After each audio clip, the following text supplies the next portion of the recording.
Hello there. It's time for Most Things Kenobi.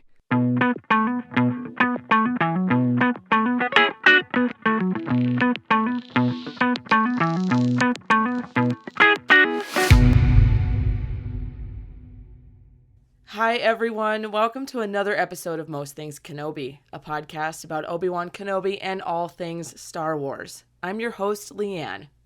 And I'm your host, LeeAnn.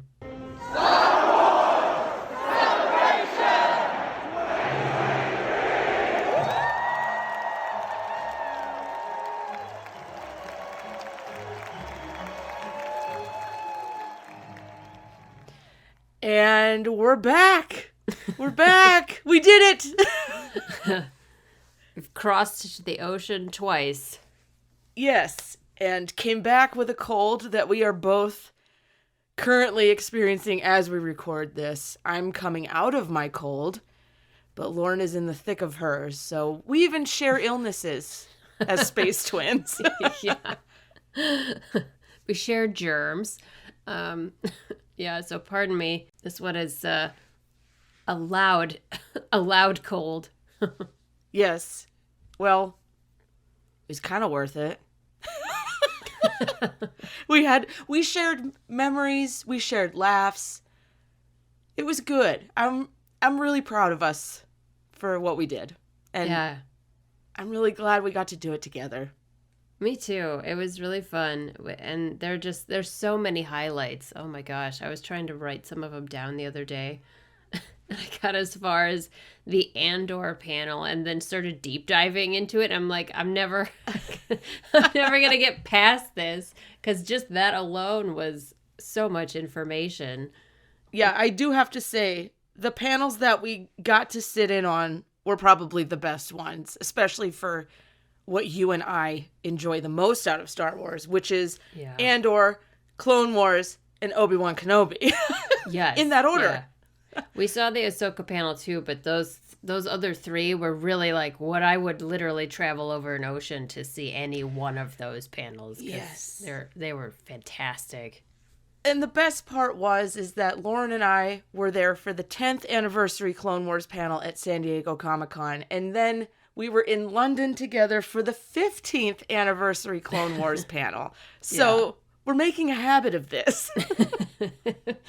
And they're so good. Those Clone Wars panels are so much fun because everyone on the panel is already a friend. Like they are friends with each other.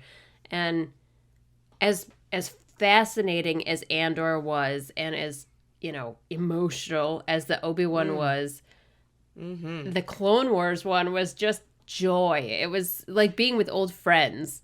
It really was. I mean, I laughed more at that panel than I did the entire weekend's worth of panels together, including the one that I was on. So,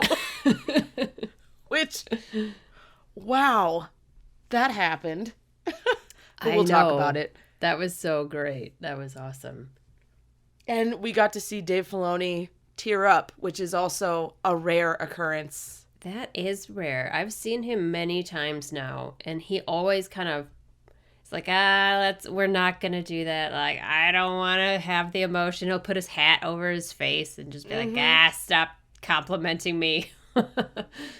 But what he said, I thought was really beautiful. He said that he made Tales of the Jedi basically because he loved the people he worked with on Clone Wars so much, including the voice actors, that he made up an excuse to get them all in a room together again and work on a project together.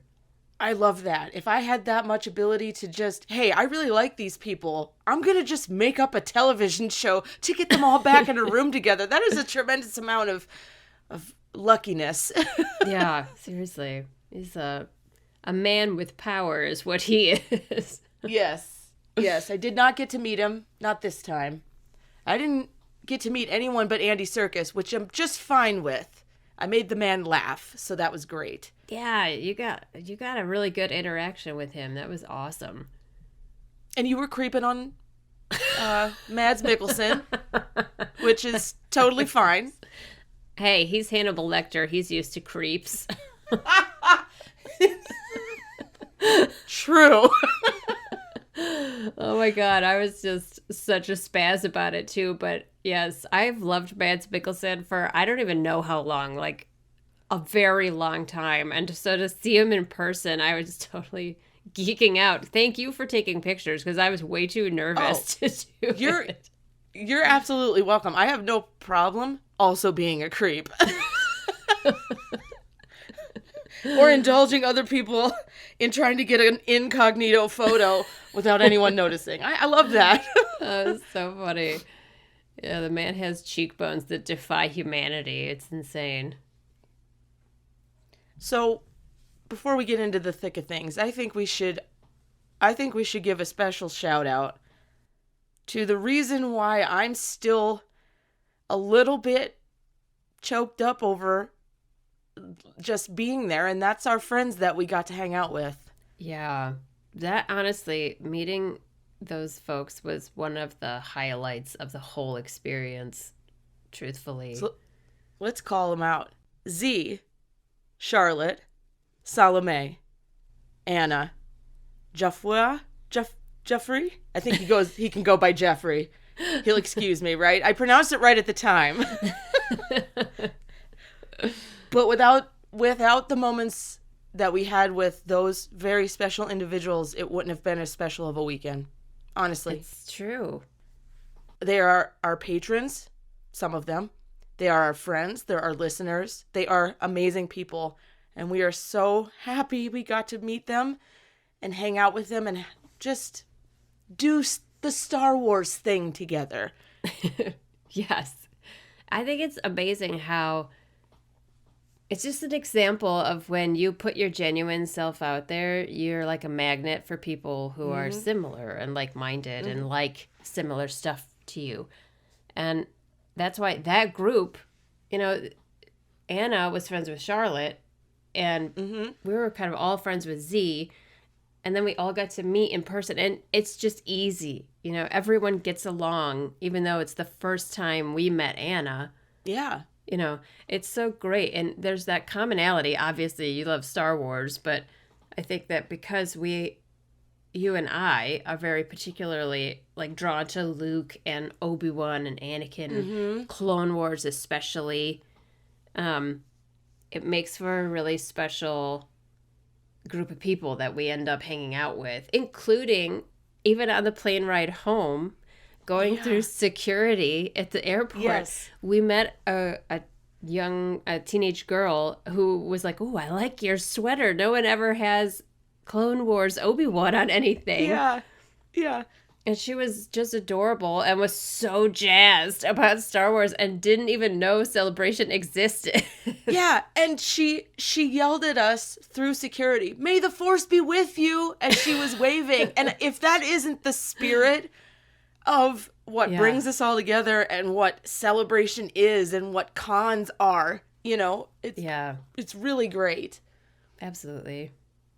All right, so where do we even start with any of this? I mean, I say we just go day by day because okay. That'll probably be our easiest way to get through it all. Well, my journey started before yours because I had to get to you first. Yeah. And then the plane ride to London was effortless. The train ride to our hotel was an experience, new for me.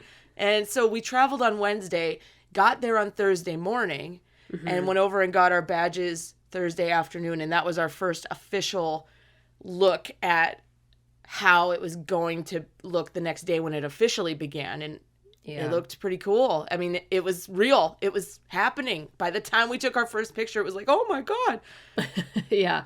I'm glad we went and got our badges the night before because it was a show the next morning when we got there. Oh my goodness. Oh, it wasn't just the next morning. It was show the whole weekend. Yeah, that's true. I will say, I felt like Comic-Con was a lot for me. And that's why I kind of preferred Celebration, because it was like Comic-Con, but died down a bit. There weren't as many people. You can walk around. This was worse than Comic-Con. I don't know how many people attended, but it was so packed that first of all, if there had been an emergency, we had all died. Nope. Yeah, we said that all weekend. Just the sheer amount of people per square foot in the Excel Center. I have to say, I haven't been to other celebrations. This was my first celebration. So I really don't have a library to pull from. You've been to several.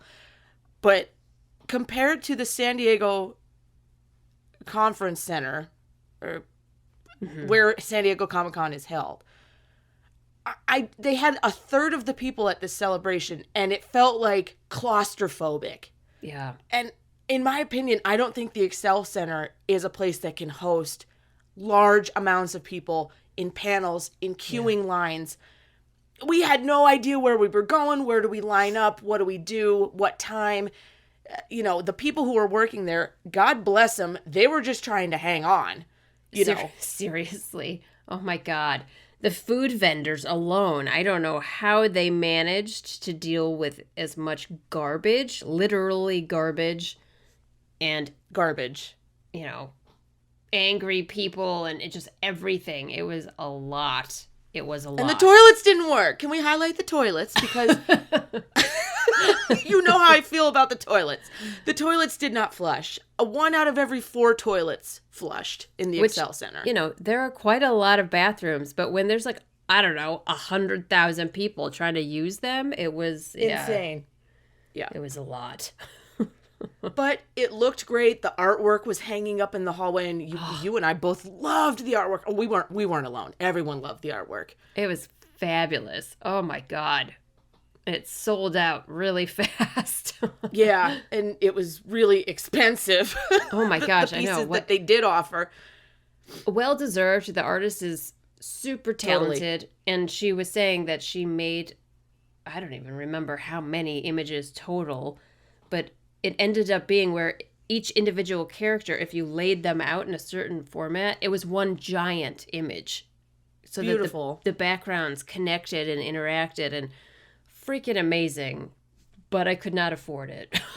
No, it was pretty pricey, but you did manage to get Han Solo, Princess Leia, and Cassian Andor on your badges. I did. Oh, so happy. And she even posted, I think Z shared with me, she posted a tweet saying that she fought for Cassian, that they had wanted another Return of the Jedi character. And she was like, no, you're putting Cassian. So when I saw her at her table, I shouted, thank you for putting Cassian on the badges. And she's like, you saw my tweet. Yes. Listen, Andor was probably the most vocal cosplay. Oh, yeah. Fan group. It had a huge presence, and I was so happy that it did, because everyone kind of said it was going to be the sleeper show, and it was, it didn't have the same Star Wars formula that other shows did, and everyone loved it, and it showed. Yeah.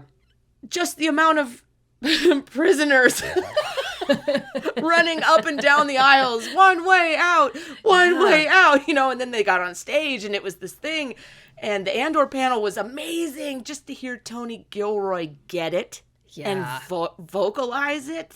Fantastic. I just that whole panel. Each person who was on there is an unexpected choice for maybe a panel like this. You would think the actors would be on there. And, it was Tony Gilroy, Kathleen Kennedy, Diego Luna. Then it was the editor, who is actually Tony Gilroy's brother. And one of the writers is also Tony Gilroy's brother. And then they had the oh God, I can't remember it off the top of my head. Costume designer. Costume designer, Nicholas Bertel, the composer, and then they had the set designer, the production designer who designed all of Ferrix and all the sets. Yes. Each one of those people are geniuses on their own. Yes. It was really nice to hear from each one of them. Their insights. So intelligent, and yes, like you said, the insight just blew my mind. They explained things that, even though I'm obsessed with this show, blew my mind. And I was like, I knew it was there, I just didn't know what it meant. And they never told you what it meant. They just needed it to mean something to them. Like the gloves on the wall. Yes, the gloves on the wall. Yeah. We talked about how little elements like this really matter. Yeah. it really matters. And it mattered to them, and it showed. Yeah. And like, it informed the music, the design, the writing, the acting, everything, but they never explained it to the audience. Like you and I, when we first saw it, we even mentioned the shot of all the gloves hanging on the wall and how it's a mining town and how that was really meaningful. But Tony Gilroy said those gloves are passed down from father to son, Yes. or, you know, parent to child. They have a specific place on the wall and it means something. It's a union hall. And he's like, that's the kind of show we wanted to be. We wanted to make those kind of creative choices and know why every character does what they do. Even Diego Luna has said, like, his costumes had zippers and pockets that were specific for Cassian, and he knew what they were for. I mean, that's awesome. I know. It was... You and I were sitting there like nodding in unison because it's like, yes, exactly. We kept like saying it in our minds. Yeah. Because it was just a cohesive unit, and you could tell that everyone on that stage that was part of the panel, but a part of the show, they were all in step with each other. Yes. And it was a seamless adaptation into the show, and it was really beautiful.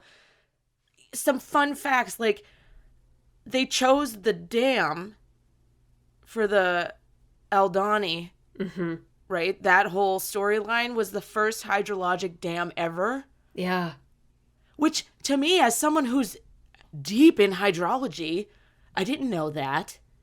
So even that like meant something to them. Yeah. Like, they're like, oh, we need a dam, and we need it to be somewhere, you know, and the fact that they built sets, they went out and did it in real life instead of a blue or a green screen. Right. We've been saying it since day one that it really showed and it really matters, and then they gave voice to that at the panel, and it was nice to just hear. It was validating, but I think it was really validating for them to see like the people who were there for those panels really like that show. Yes. You know, it's not just like casual interest. And like the fact that they had the, like you said, the prisoners, and while you're walking through the convention, all of a sudden you hear one way out, and it gets louder and louder, and then like hundreds of them, hundreds of are just running down the aisle, and there's no room for them. So the fact that people parted the sea there to let them through, and not only that, but some of them had like inflatable unicorn rafts and lifesavers, and they added humor to it, which I appreciate so much. Like, you know what's really appropriate too is because they always play the 10 Commandments on Easter on TV, and this was Easter and this was weekend. at Easter. So Moses split the Red Sea for Narkina 5 to run. Yes. It's so great. It's so good. Oh my God, it was so good. I really enjoyed. I'm glad we got to see that. I mean, me and you agreed we both had to try and get to that one, and I'm glad we got to see that. And they showed a preview for the upcoming season. Yeah, I loved it. And then, I don't know if you noticed, but at the end, they show Cassian, like, dressed to the nines, and his hair's, like, all slicked back, and he looks sexy, and he turns to the camera, and the audience just went, what? Yeah. It was really good. You know, he looks different, but he looks really good in that scene. He looks beautiful. He looks like he's like with Mon Mothma somewhere. I don't know. He looks like regal almost. It's like he's probably undercover somehow. Definitely. I don't care, but I'm here for it. Yes, I am. I can't wait. I think it's going to be great. It's the only other season we're getting of it, right? Yeah. There's only... I mean, we know where it goes. And they said it's going to go right up to where Rogue One begins. Yeah. Literally Cassian walking onto the ship to go to the Ring of Kefrine. I'm like so excited and so nervous because they keep talking about how they want you to see Rogue One with a fresh eyes, and I don't want to. I know what you mean. There's some cautious optimism there. Yeah, like I feel like what they did with season 1 beautifully dovetails and makes Cassian make sense. And I'm just really afraid they're gonna make a statement about something that fans have opinions on or something. It's like, I hope that because it's Tony Gilroy, he was not like a lead writer, but he had a lot to do with Rogue One. You know, he actually is the reason Rogue One got finished. And like he did rewrites enough to actually get like a lead writing credit on the movie. So I pray to God above that he's not gonna mess up what I love and just like have it seamlessly tie in and just add like more oomph to it. That's like you said, I'm cautiously, nervously optimistic. Yes, right. I know. I guess we'll just have to wait and see. Well, we're definitely gonna have to get Kay. Right, like Kay's gonna be. Oh, I mean, that's the thing. I was expecting it in season 1, and we didn't get it. So yeah, it's definitely happening, and I'm excited for it. Did you see backstage somebody with StarWars.com, I think, was asking Diego Luna to pick, did he prefer B or K? Oh, he was like, I can't answer that. He's like, I won't. No. I'm not gonna answer. He said that like B is like the best friend you could ever have, and he's useless. But Kay is like can help you in any situation. He's like, no, I refuse to answer that. I like both of them. It's like we did get to meet B2 Emo. EMO. Is it B2? Yeah. EMO. B2 Emo. They were in the hallway, Cassian, you know, and his head went up and down, and it was so cute. And he had this little the one eyeball I really make this into a humanized thing, but it really isn't. It's just a droid.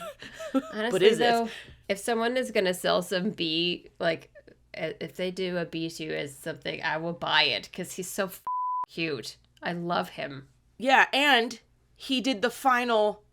He brought Marva to life one last time, and to me, that was the most crucial moment in the entire series so far, the season. Then when he gets kicked over, Brasso. Yeah, the riot started. Yeah, that's it. That's it. No one harms the innocent droid. No. Well, I guess that dovetails into me meeting Andy Serkis. As brief as it was a delight. Yeah. He signed the picture one way out, of course. That's great. And I said to him, well... You know, everyone knows I love Lord of the Rings, and Andy Serkis is Gollum. Okay, Gollum is the keystone of everything that transpires in Lord of the Rings. In fact, Frodo couldn't finish his journey without Smeagol/Gollum, right? Mm-hmm. Andy Serkis is that. So to me, Andy Serkis is Lord of the Rings first, and Star Wars second. So that was why I chose to get an autograph from him and just thank him for his roles in both of my most favorite fandoms, Lord of the Rings and Star Wars. And I said, he's writing, you know, he's trying to get my name spelled correctly, and he's doing the one way out thing, and I'm just talking, because that's what I do. And I said, thank you for making me cry in Lord of the Rings, and then making me cry in Star Wars. Thank you for that. I know it's not every day that a woman thanks a man for making her cry, but here I am. And it made him laugh so hard that he had to stop writing altogether. And his assistant in the back was laughing. And I said, no, but for real though, Andy, like, for real. And he's like, oh no, I get it. Thank you. He's like, he was laughing. He's kind of precious. I'm not going to lie. He's very humble for the amount of talent that he has. Yeah. In his wide array of roles and the they make him do as he wears the dot suit, you know, for multiple roles. He's got this crazy vocal performance, but then he's really physical. I mean, obviously, he's done Schmeagol. And then he was physically... Schmeagol on a bagel. Yes, that's what I was thinking. Little Schmeagol. He was physically Snoke. When he was doing that role for Star Wars. And then he's like Planet of the Apes. He actually does the like physical stuff. He says they give him these little like, they're kind of like crutches so that he can do like walking on his knuckles kind of thing. It's crazy. He had to, as Gollum, he had to be crouched like a frog most of his performance, which is unthinkable to me how uncomfortable that would get after some time. Yeah. And he had to do it for 3 films because he's in all 3 films. So, I don't know. Hats off to him. He had an amazing performance in Andor. The performance that made me cry. Yeah. Literally break down. I mean, that was the most moving besides Marva. Those two were the ones that brought me to my knees crying with that show. So Yeah. it was a pleasure. It was an absolute pleasure to get to spend 5 minutes thanking him for making me cry in all the movies that he's been in. Shout out to the DLR in London, by the way. For getting our everywhere. The real MVP is the DLR, which was the HBIC of London that weekend. It was, man. Those trains carried a lot of smelly, smelly people. Oh, the oyster has a whole new meaning to me. It is no longer a shellfish mollusk thing that you eat. It's a way of life. To the regular Londoners trying to go about your business, we apologize and we thank you for your patience. We did take over the lines leaving. I mean, you and I were trying to eat our last bit of food for the day, which was terrible, Friday evening, and they wanted us out at 7, and when they said 7, they meant 7. They were shouting at us to hurry up and finish our food so we could leave. I mean, WTF. And we didn't.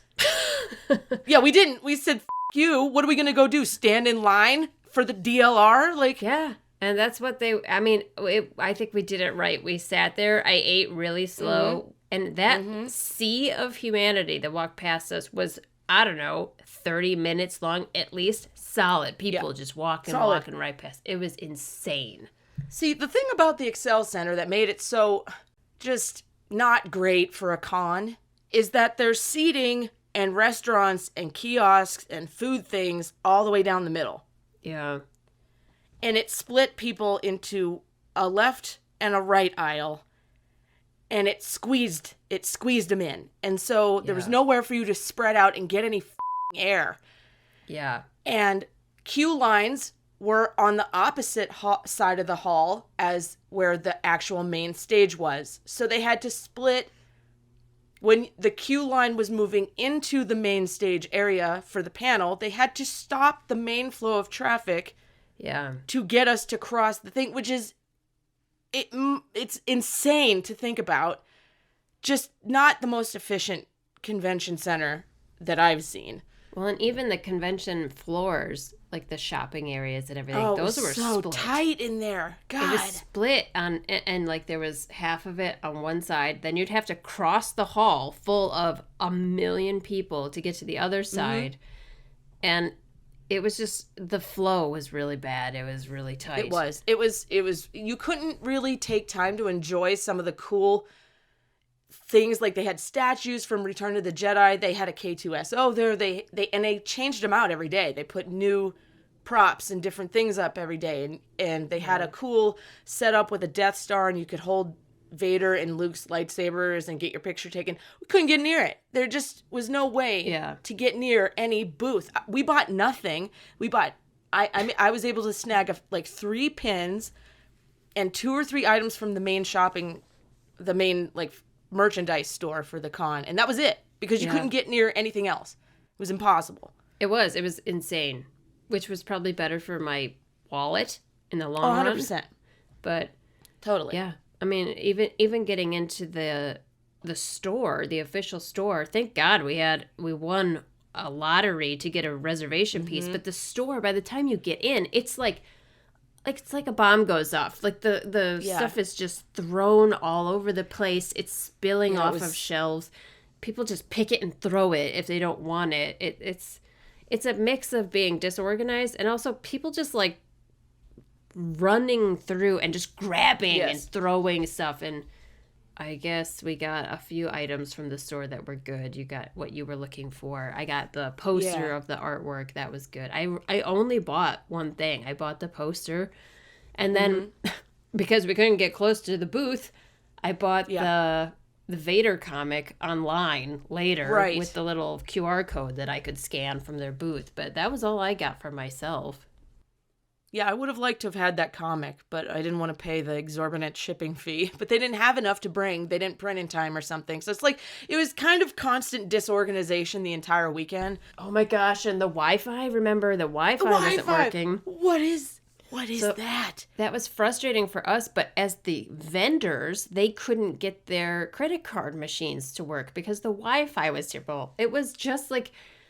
It was chaotic. It was very frustrating in that sense. So, I mean, my experience I will say at Anaheim and Chicago were much better than what I had in London because of the flow.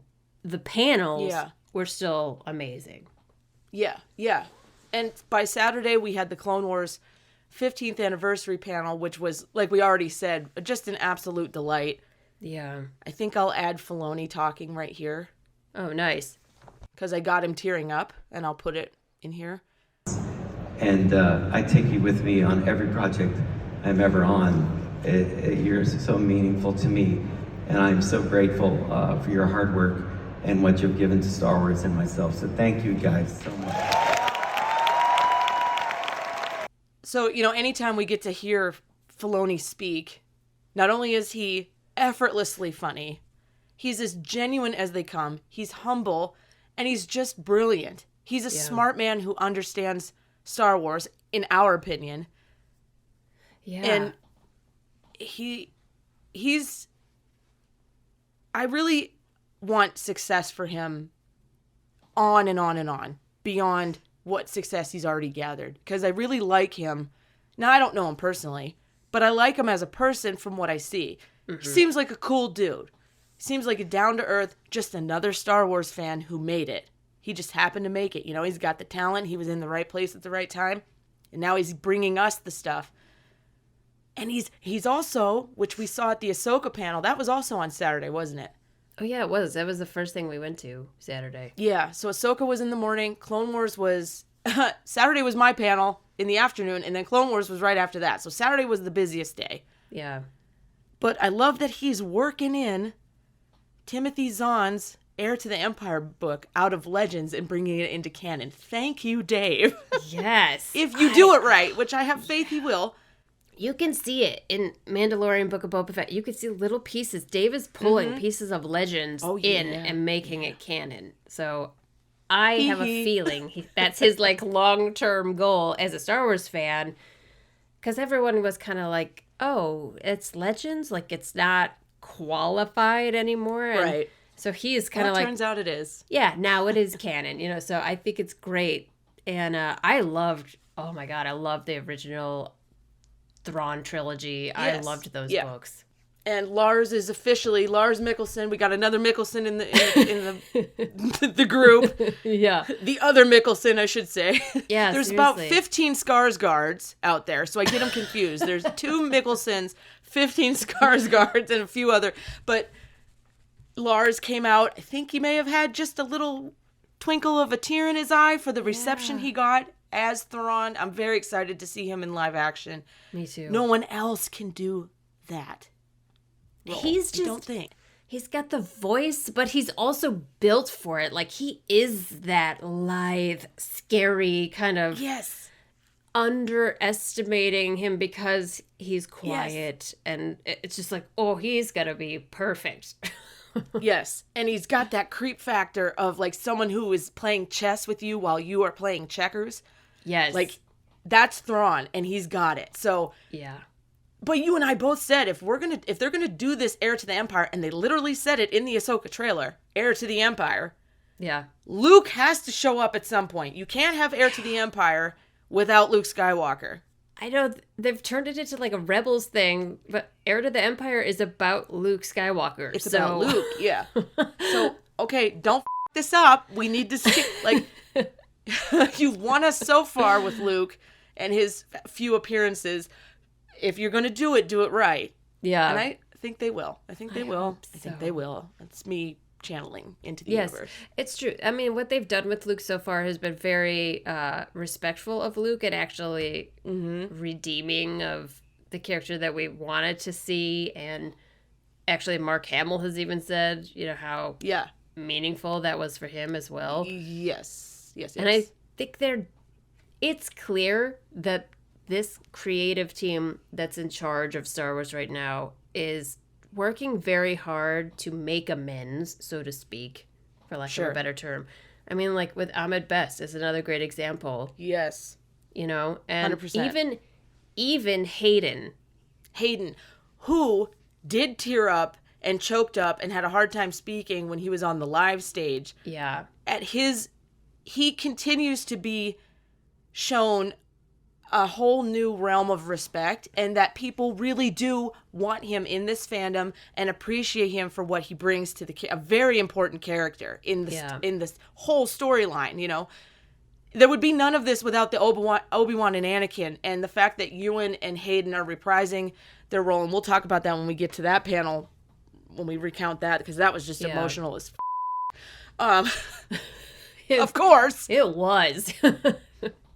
But Hayden is getting what he deserves, and it's really nice to see. It's just been incredible, the reception that you guys have given the show.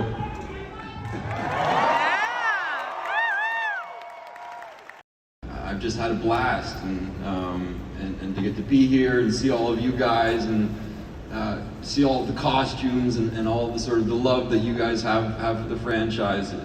It really means a lot to me, so thank you. I think you can see on his face that, like, he looks to me like a person who has lived his whole life feeling like that was a moment of embarrassment. Yeah. And realizes all of a sudden that he's like the last one to the party to realize that it's actually really, really loved.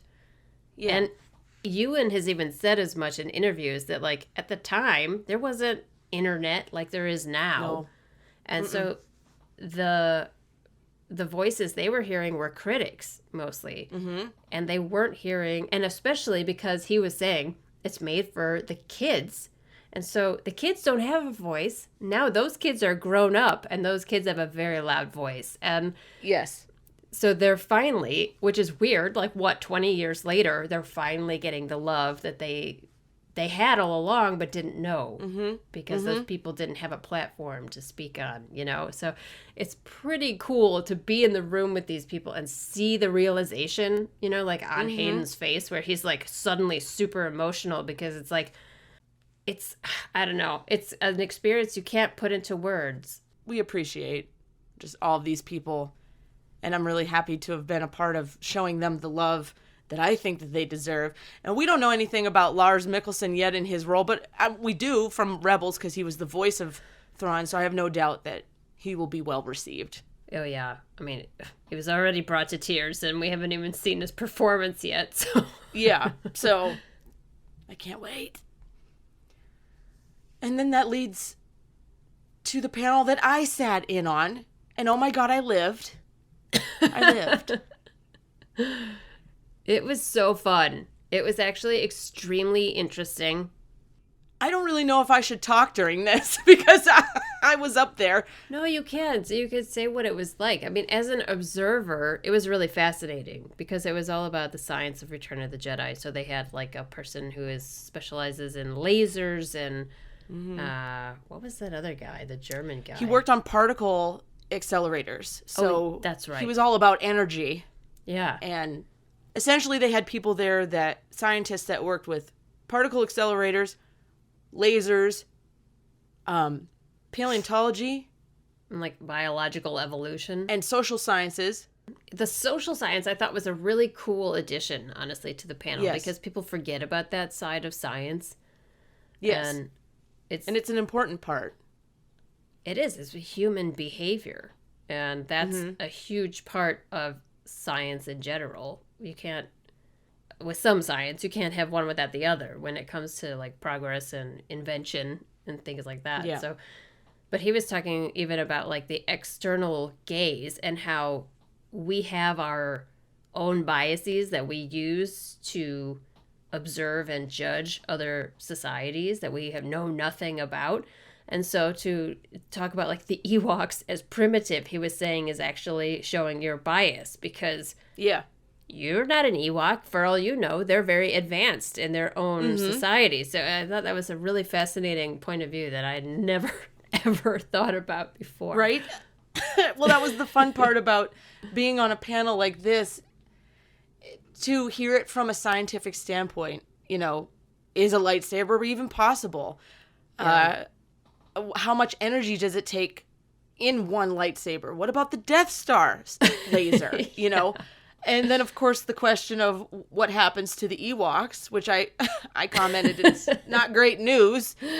Yeah. You know, all that radiated fallout hanging in the atmosphere of Endor isn't gonna go well for the Ewoks. But you know, it was fun to contribute an atmospheric science point of view to places like Tatooine and Endor, and just talk about, is there actually water on Tatooine? There has to be, right? And single biome worlds, Yes. such as Tatooine. Exactly.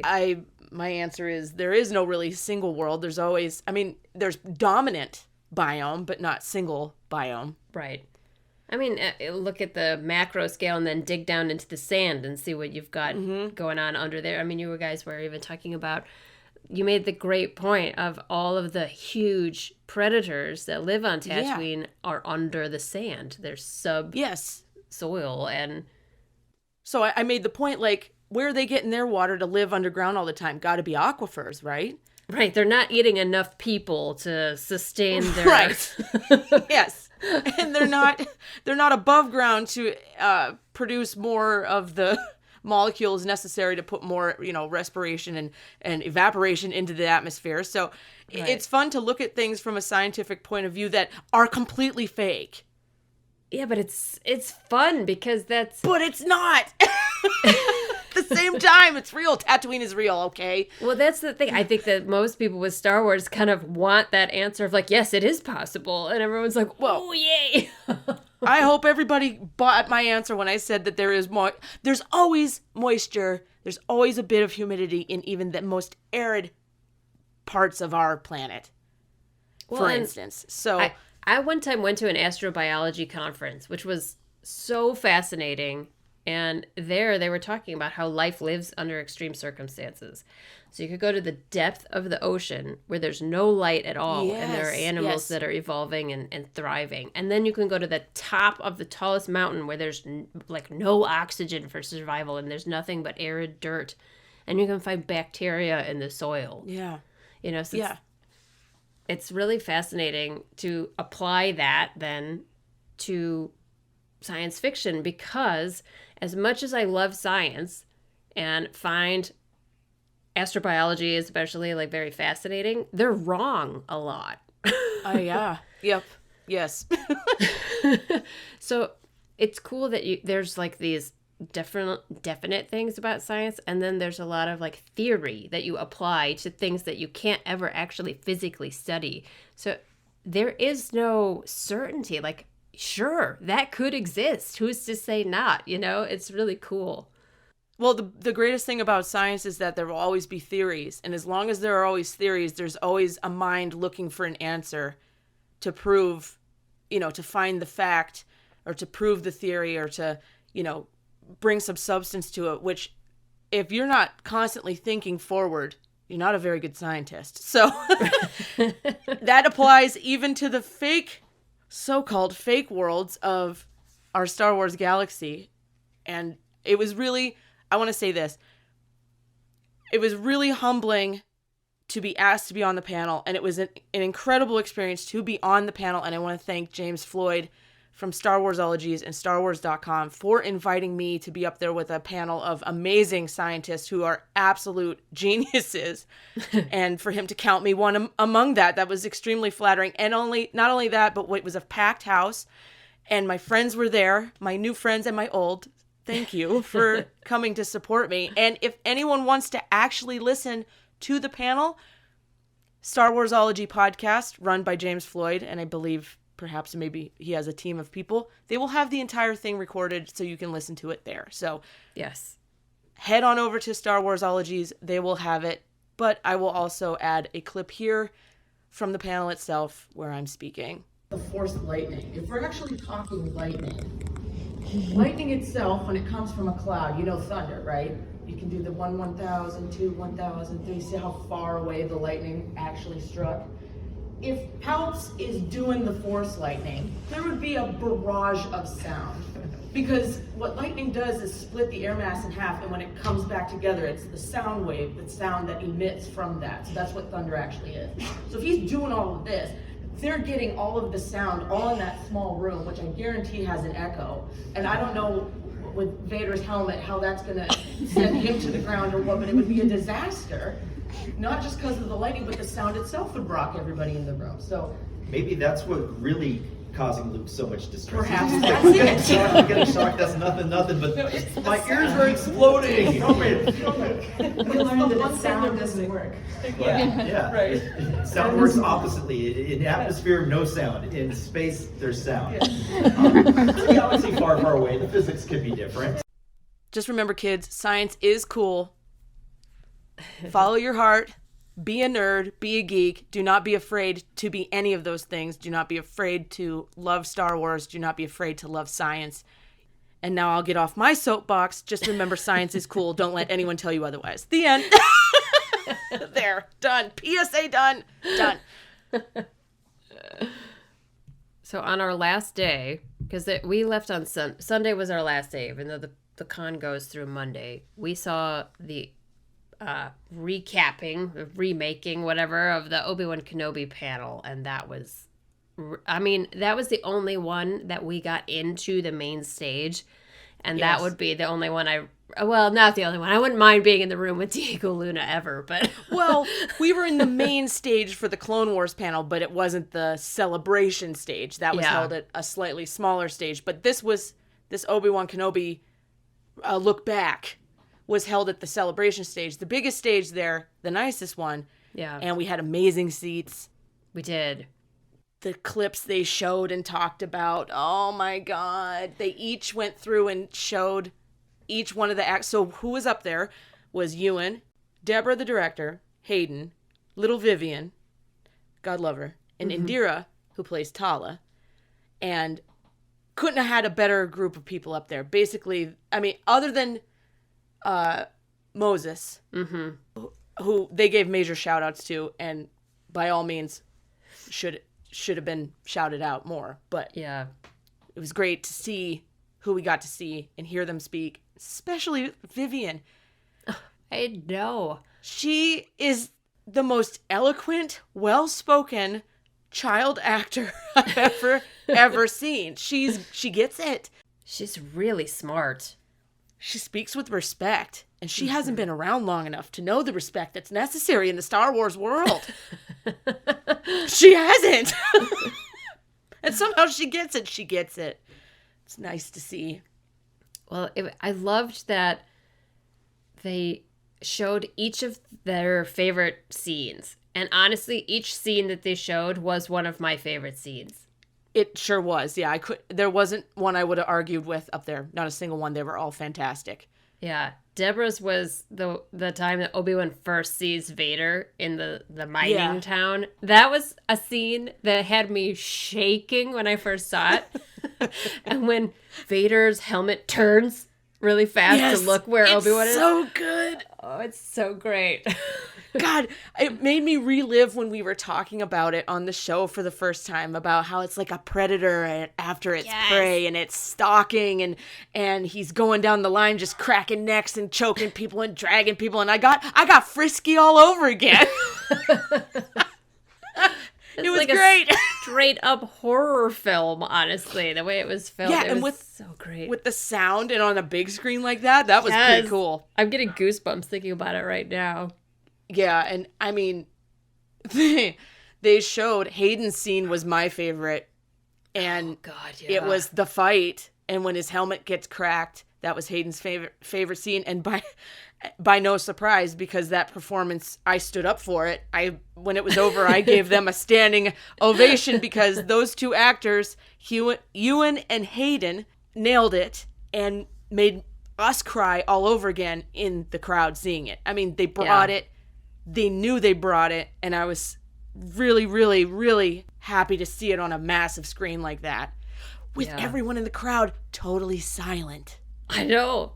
We've all seen it, and probably multiple times. And I always kind of thought it was like the build-up, in that scene, and the emotion just builds and builds. But no, it's like even in that moment, they just showed the little snippet of them there, and that alone gets me emotional. Because we've seen Anakin all through the Clone Wars. And Matt Lanter even said that in the Clone Wars panel, that he got to grow that character a lot, and it makes his fall even more tragic and heartbreaking. And I think that's really true. Ugh, it's so painful. And if that wasn't painful enough, it was followed up, lastly, by Ewan's favorite clip, which was him and Leia saying goodbye at the end of the show, where he hugs her and she tells him he needs a nap, which is what we've all been telling him. And he explains to her in so many words who her parents really were, and it had everyone sobbing in the crowd, and it was really, really nice to see. Well, I loved the story he told, too, because he was saying that he's an executive producer on it. So they had him watch the first 3 episodes in a private viewing, and then he went away. When they finished the last of the show, he came back and rewatched the whole show. And he said that they set up the movie, and they'll come in for each episode, hit play, and then leave. And he's there by himself. And he said by the end of the last episode, when he does that scene with Vivian, Leia's theme starts to play, he said he was just sitting there by himself, just sobbing. That's when you know you've made something good. Right? And like, that's what when I first saw that episode, the Vader scene made me cry. And then as soon as Leia's theme started to play, I just lost my I have goosebumps now too, because Leia's theme gets me every time. But just as a little girl with Obi-Wan, who she calls upon for help if you should ever need help from an old man, like he says there. And we know how much that means to everyone in Star Wars. It's just, I don't know, it was really cool to end a really incredible weekend on that high of a note. Yeah. With that panel. So, yeah, that was the highlight. That was really cool. Blast. And Ewan said, maybe some more? Would you like some more? They didn't announce that they were going to do more, but he made it clear that he's interested in doing more. Whether maybe he even means just like directing something, like not necessarily being Obi-Wan again, but I know a lot of people have mixed feelings on that, and I understand it. But honestly, anything they do to me is a risk. Yes, it's true. Like, I loved the original trilogy, and the prequels made me terrified. The sequels made me terrified. All the shows have made me terrified. So I've learned I just have to, like, piecemeal, like, take what I like and leave what I don't. So, like, I'm willing to see more if they want to give me more. Yes. But only if Quinlan Voss is in it. Yeah, what the Come on, Quinlan, we need you. We saw 1 or 2 Quinlans. We saw 1 or 2 of everything, literally. Yeah, pretty much. I think my favorite cosplay of the entire weekend was the person dressed up as the Death Star with a "If found, please return to Tarkin" sign on it.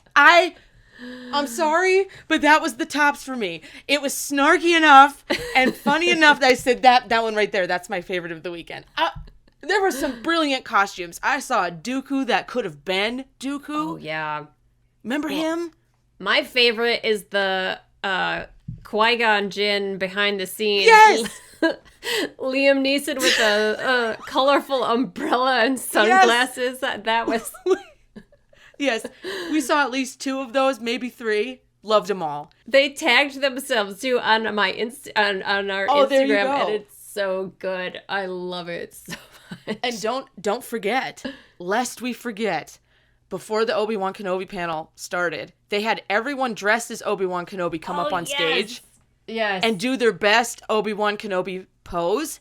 And as they're doing it, Ewan walks out, goes down the line, turns around, walks back, waves to everybody, and leaves. And everyone was in shock, including the MC, who was doing the pre-panel stuff. He's like, I had no idea that was going to happen. But he said he did call everyone as Obi-Wan Kenobi to come to the stage. Yes. And he is Obi-Wan. And it seemed timed. Like, I thought they did it on purpose because they had everyone come on stage. They told them to strike the pose. And then they started playing the Obi-Wan theme. Yeah. And then Ewan walked out, and I was like, oh, it's like, oh my God. But then it just happened to be perfect like that. So that was a great, that is why Celebration is fun. Yes. 100%. You never know. You could be walking through somewhere, minding your own business, and all of a sudden you're standing next to Sam Witwer, or Ewan McGregor pops out, or, and Vivian walked by us in the hall. Yeah, she was just walking down the hall with her people, and, like, nobody noticed her. Yeah. Except me. I was like, that was Vivian! Yeah, hey! There she goes, my little Leia. Oh, God. It was great. I don't know. It was super, super cool. I had fun. I had a lot of fun. It was beautiful weather. Great time spent with friends. The toilets, I don't know about the toilets, but... Well, I do want to shout out James Earl Taylor also, because on 100%. What was it? The Sunday? I think it was on Sunday. Very last day. Yep. I woke up and we were getting ready to go, and I checked my messages, and I had a DM from him on Instagram, and he was saying, come and find me, I'll be at my booth or whatever. And I was just so shocked that he was kind enough to, first of all, think of us, and then he initiated the message. Yeah, he reached out to us. Yeah, it didn't work out. We tried to connect, and it just didn't work out. And actually, it turned out to be a good thing because he was sick.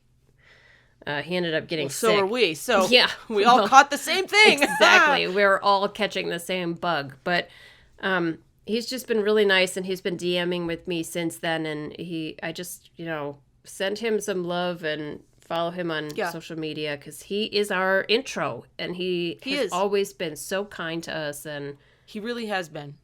He's a friend of the shows since day one, honestly. Yes. He's been nothing but kind to us for no reason. He's just a kind, awesome guy. Yeah, exactly. So thank you. Thanks, Obi-Wan.